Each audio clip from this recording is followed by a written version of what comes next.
Joining us now, former CIA director and former head of U.S. Central Command, General David Petraeus. General, really good to have you. You've called the strike on Iran by the U.S. substantial, and you say there was damage done. Tell me about this confidence.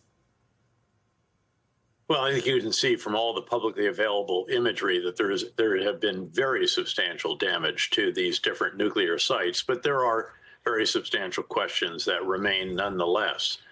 In particular, as your previous guest noted, is there highly enriched uranium somewhere else? Was it taken out in advance of the strikes? Did they have it elsewhere?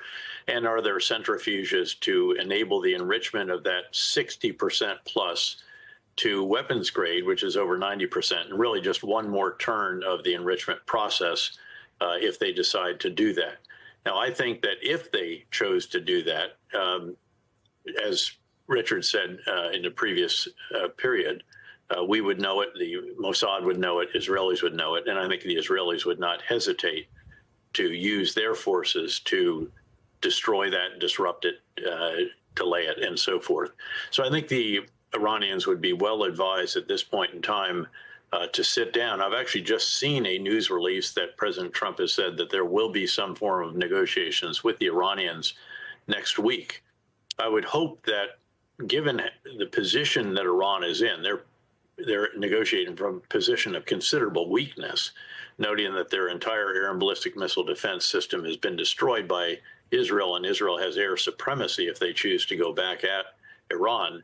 That they would finally recognize that this is really foolhardy, that's brought enormous damage and destruction on them, and that they would agree to give up their entire nuclear program and allow the International Atomic Energy Agency to validate that, oversee it, and verify it. I had a guest on yesterday who said that the IAEA was able to put seals on the enriched uranium, the tubes of it, and that if they were able to rediscover that uranium, if it was moved, they'd be able to tell if it had been transferred or if it was still intact. If it is discovered that that uranium was moved, and if the Iranians aren't willing to get rid of it in diplomatic negotiations, would you advocate for another strike? Absolutely. This program needs to be ended once and for all and not allowed to restart. Keep in mind that with Israel in particular, 10/7 changed everything for them. They will never again allow a threat to be developed on their borders or actually in the region. They're just not going to take that risk. October 7th was the worst day for Jews since the Holocaust. It was the worst intelligence failure in Israel's history, the worst military operation readiness failure, and the worst political miscalculation. And they have changed their strategic outlook very significantly as a result of that. You've had experience in the Middle East, experience knowing that how little you can, experience of how little you can predict and how little you can control. Knowing that, explain to me why you would want to see another strike. Because Israel cannot be allowed to have a nuclear program. You can argue that, Iran. You can argue that Iran is homicidal but not suicidal. All of these, this is not a risk that Israel is going to take anymore. They've made tremendous strides in reducing, degrading very substantially the proxies of Iran. Lebanese Hezbollah is a shadow of its former self. Hamas is dramatically degraded, albeit not finished, still haven't achieved that objective nor got the right strategy for that, I don't believe. Syria is no longer an ally. Bashar al-Assad was overthrown. So Iran is in a much, much weakened position. But again, it should not be allowed to have a nuclear program, given the reservations that we have about decisions of their leaders. What if a critic asked you why the United States should care about what Israel wants here? How is it in the United States' interest to carry out a strike like that? Because they are a friend, they're a partner. We have common interests and goals. We have for decades ensured Israel's security, come to their rescue repeatedly over the years, and have had a very, very good relationship, especially in the intelligence and defense arenas. What about regime change? This current regime in Iran is, as you said, homicidal.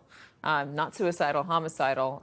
They have shown repeatedly that they can't be trusted with their nuclear program. They've enriched uranium to 60%. You only need 5%. They've hidden it underneath a mountain. They might have moved it this time. They haven't been forthcoming. With this regime, is there another regime that would be better? And what is the risk of trying to push them out? Well, first of all, I'm not sure that we could push them out, frankly. You could carry out some kind of covert. We're not going to put boots on the ground, nor will Israel. So you can't topple the regime the way we did with the regimes in Afghanistan and in Iraq. And we've also learned, I think, that regime change has uncertain endings to it. The Arab Spring, even those that we didn't have a part to play, there's virtually none of those that have really achieved what we hoped that they would. Tunisia was the closest, but even they now are in the grip of a somewhat more heavily religious and authoritarian figure. So we should be very, very cautious about this to begin with. Beyond that, the opposition, the 80% of Iran that hates the regime and the restrictions on them and that limits their ability to achieve what should be an extraordinary economic future and so on, they don't have leadership, even though Israel did bomb the prison in which the political prisoners are in, the entrance to that. We'll see if any of those emerge. But again, there's no organization there. There's no large group of individuals with weapons that are ready to fight against this very substantial regime with the Revolutionary Guards Corps, Army, Navy, Air Force, Marine, Quds Force, and then 2 million besieged militia who will go on the street and swing pipes or shoot citizens if that is required. So the change, if it's to come, would come from within the regime. There's a lot of chatter about conversations taking place there. Of course, you got an 86 or 87-year-old ailing cleric at the head of this. Could the Revolutionary Guard Corps put one of their members in there as opposed to what the council that's supposed to select might pick and have a more pragmatic future? It's just a huge and very big if. General, one more question for you. You used to be in charge of CENTCOM. Would you still be on alert for American bases in the region? Absolutely. There are threats, not just from Iran, which seems to have carried out its response. It was a bit performative. The same number of missiles that we dropped bombs. They warned the Qataris in advance, so the airspace is actually closed.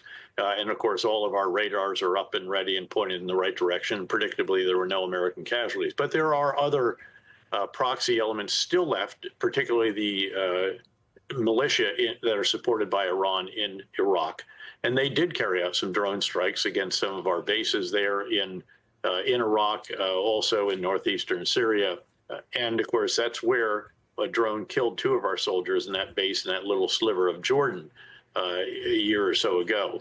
So definitely stay on alert. Definitely ensure that the security of our embassies and others is what it should be, because this is not over in that regard. And it's even possible that Iran could bide its time for a while and then carry out something as well, although I think that would be very, very unwise given the weakness of their position right now. It has changed dramatically, their position. General David Petraeus, really good to have you. Thank you for joining us. Great to be with you, Katie.